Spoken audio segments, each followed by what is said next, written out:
Dan was er ook nog groot diplomatiek nieuws, want Rob Jetten die gaat binnenkort naar Washington voor een diner in het Witte Huis met Donald Trump.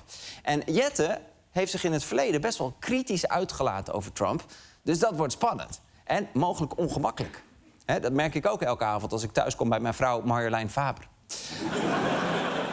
Maar Jetten is van harte welkom, want dit zei de Amerikaanse ambassadeur in Nederland gisteren. He's absolutely welcome at the White House. I think the president is someone who looks forward, and he appreciates very much that politicians say things when they're running for office, and then he looks at what they do when they're in office. Ja, direct je principes overboord gooien zodra je aan de macht bent, dat vindt Trump prachtig. Prachtig.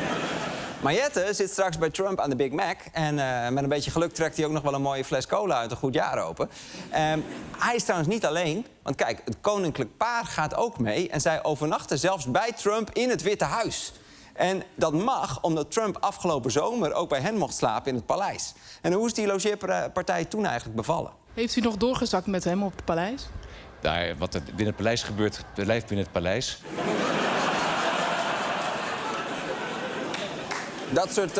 Dat soort dingen zou ik in het Epstein-tijdperk dus niet meer zeggen. Maar oké, onze belangrijkste mensen die zijn dus welkom bij Trump. En fijn, zou je denken, hè? Want wat je ook van Trump vindt, hij is wel de machtigste man op aarde. En we willen niet dat hij onze regering als vijand ziet.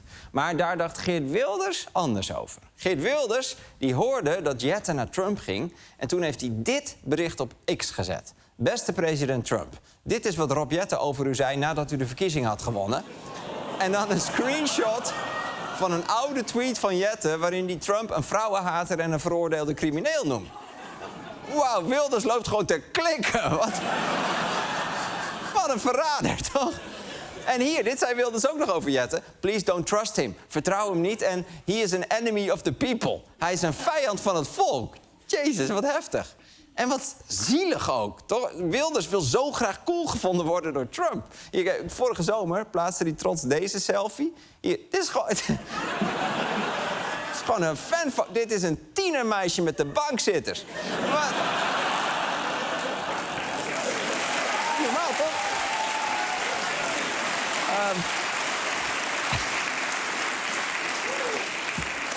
Wilders wil echt zo graag aandacht van Trump.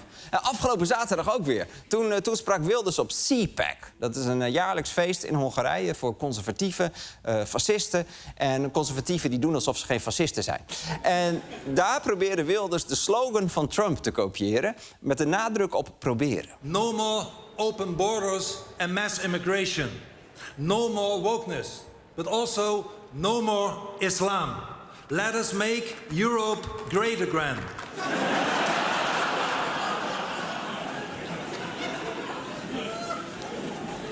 Europe great again? Klinkt als een Europese overgrootoma. Great again.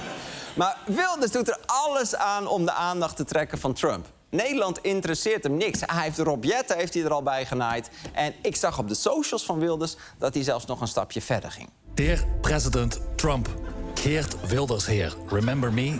Yesterday I sent you a message about Rob Jetten. But there are many more people in the Netherlands I need to warn you about. First of all, Willem-Alexander, our king. Please don't trust him. He apologized for slavery. Can you believe it? I call him King Willy Woke I. His wife made fun of you behind your back. Look at that, completely disrespectful. Mark Rutte. You think he's your friend, but he can say horrible things. Look what he once said to me. I'm not even going to translate that, because in Dutch that is a very ugly thing to say. This is our Chief of Defense, Onno Eigelsheim. When you are spitting truths, this is how he reacts. Don't trust Gidi Markensauer. When you beg him, please, Gidi, make up an excuse. I don't want to go to the debate. He tells the fake news Volkskrant about it. This is Rocky, my neighbor's dog. He always chases my cat Noortje. Please, don't trust Rocky. He is an enemy of the pets. And if Judith Molendijk from Venlo ever comes to America, please don't trust her. She will go out on a date with you, and then the entire evening you pay for all the sneeuwwitjes and the shawarma. And afterwards you bring her home in the rain. And then you say van, hey, zal ik anders nog even mee naar boven gaan? En dan is het ineens van, oh nee, ik wil gewoon vrienden blijven. En je bent toch meer een broertje voor me. Ja, dank je de koekoek, Judith. Goed, apologies, Mr. President. I got a little carried away. Also, don't trust so-called comedian Arjen Lubach. Probably right now he is making some stupid little parody movie about me because he wants to go viral. Well, good luck. Mr. Trump, whatever you do, don't go to Landal de Hazeheuvel. The waterkoker in huisje 14 is broken and the pool is full with stateskeepers. This was just a small list, but there are many more people in the Netherlands who think you are an idiot. But that is, of course, not true. Please trust me. Together we can make the entire world great again.